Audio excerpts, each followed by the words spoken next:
I got a fun one for you today, folks. This is it's a dry fly, it's yellow, and it's just a humpy, but it's a little bit funky. Now, you know most humpies, they do have a wing. It's some kind of calf tail or deer hair or synthetic, but it's posted upright. We're gonna tie this one trude style. And since we haven't done a name the fly contest in a while, let's do one for this thing. Now, I know this fly, maybe it already has a name. It could just be called a trude humpy, but that's kind of boring. I think we can do a little bit better than that. So how this works, just watch the video, leave a comment with what you think we should call it. In a few days, I'll pick the top 4 and we'll put it out there for a vote. And then I will send the winner a cool hat. We got a Savage Flies embroidered hat right here, makes a pretty good fishing hat, and then also a mug. So, not this mug, this is my mug. This is my Scooby-Doo mug, which my favorite kid gave me this one, but we'll do this one right here. This is the Savage Fly mug with the little logo on it right there. So this is a pretty cool fly, a little bit funky, but I think y'all are gonna like it. So there it is in the vise, just a humpy. I'm calling it a funky kind of humpy because it's got that calf tail wing tied trude style. Now critiquing this one, I'm crowding that eye just a little bit. I can still get a 5X tippet up in there, but probably not anything much bigger. So let's see if we can do a little bit better on this one and not clobber that eye like that. So that's a size 12 standard length barbless dry fly hook. And I'm going to use some yellow thread. This is a 140 denier, but use whatever color that you're going to use for the body. And you'll see why in just a minute. So let's go ahead and catch this in. We'll take it back, close to the tail there. And the tail is going to be moose hair. Put that in my stacker. This is moose mane hair. Let's see if it stacked okay. It did. That's about a dozen fibers. And like a lot of my mayflies, I like a kind of long tail. So let's go at least a body length. I think that's going to work right there. And I need to cord this thread up a little bit, spin it clockwise.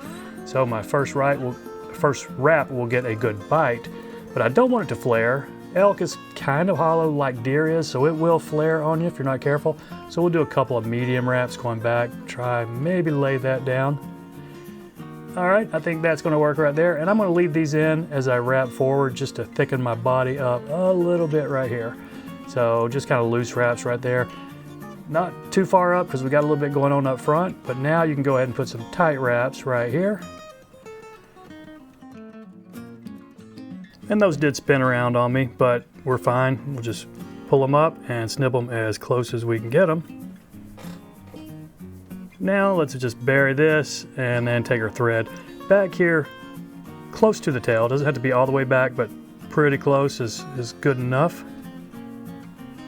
Now we want a medium tuft of regular deer hair. Put this one in your stacker, but open this one up with the tips going forward. See that? So we don't have to swap hands with it too many times. All right, if you hadn't pulled the under fur out yet, well, you should have probably done that before we put in the stacker, but okay, we're good. We're gonna catch it in with the tips going forward. Now, I could probably grab it a little bit more forward of that, but I don't wanna do that because I might lose some hairs. So I'm gonna just catch it in right here. Now, I'm gonna have to trim some of these up front before we're done. Okay, is that far back enough? Nope, not yet. Let's go couple wraps back. This will determine how long our body's going to be. I think that is good right there. Now we'll just do some loose medium wraps right here. Going back up to the front, about where we stopped our thread a minute ago. But see that? I'm going to have to snip these right here. But that's okay. I always have to do this on my humpies or when I'm tying deer hair in backwards like this. Okay, that's close enough. I didn't get them all, but we can live with that. So now you've got an option here. Is your body thick enough that you don't need to use floss? I think in this case we probably are, so I'm going to just go with a couple of layers of yellow thread right here. If you needed to, yeah, tie in some floss and do a couple of layers of that, but I think we're thick enough with just thread. And I haven't had to waste a whole lot of thread to build this body up a little bit. So now let's take our thread back up here, not too far up, because remember that last one I was crowding my eye a little bit, and I don't want to do that this time. So I'm going to leave this thread back just a little bit. Now grab all this deer hair, try to grab it all without grabbing your moose for your tail, and fold it over. And this is the humpy part, how it gets its name. You can pull it tight if you want a flat humpy. You could pull it less tight if you want a more humpy. Let's go somewhere in the middle right there. Okay, I think that should work. Spin my thread clockwise. I want to get this first wrap as a pretty tight bite.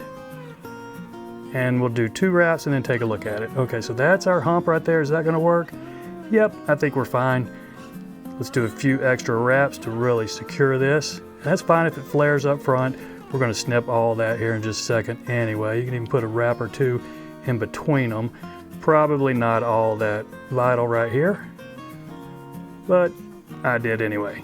Okay, now we just snip all this excess deer hair up here as close as we can get it. Okay, that's pretty close for one swipe with the scissors, I guess. All right, I'm burying that a little bit. Leave my thread here in the back, and this is where why this is a little bit funky. We're gonna put a calf tail wing on it. Now, if you can stack this crinkly calf tail, you are a lot better tire than me. I don't even bother. So just a medium tuft right here. Don't want it terribly long, but I do want it at least to the back bend of the hook right there. So let's go about right there. See what that's gonna do for us. Pinch wrap right here. All right, that's 3 wraps. Okay, that's sticking up kind of how I want. But do I have enough wraps to really hold that in place yet? I don't know yet. There was only 3 wraps, so I'm gonna go with 2 more right here. And now we'll snip this kind of at an angle, but also kind of close right here. And am I crowding this eye? Probably so. I wanna see if I can jam my thumb up right there. Build this little ramp, and what I'm doing right now, I'm just trying to smooth out that underbody so I can get a good, I don't know, 4 wraps of my hackle up here. All right, we'll see. I think I might be able to pull this one off. And the hackle, I'm gonna go with this one, just a Grizzly. Not real long fibers. Maybe these are gonna be 1.5 times the hook gap, but if they're shorter than that, that's gonna be fine too. But I do want it kind of heavily hackled, so I'm going to put as many wraps as I can comfortably get here without clobbering this eye. And one thing you can do, angle your fly up a little bit right there, so maybe those thread wraps won't slide down while I wrap this. All right, let's see how many we can get.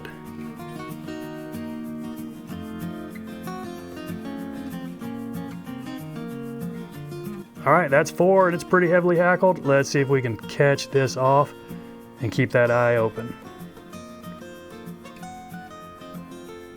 All right, I think I have so far, but before I snip that, I'm just gonna pull everything back and take a few wraps here, make some room for my whip finish. Try not to jab my thumb on the point of that hook.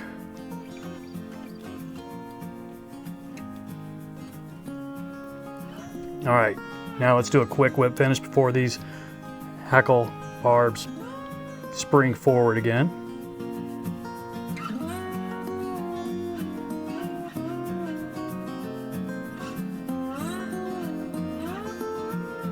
All right, looks like I trapped 1 fiber going forward. We'll see if we can take care of that one in a second.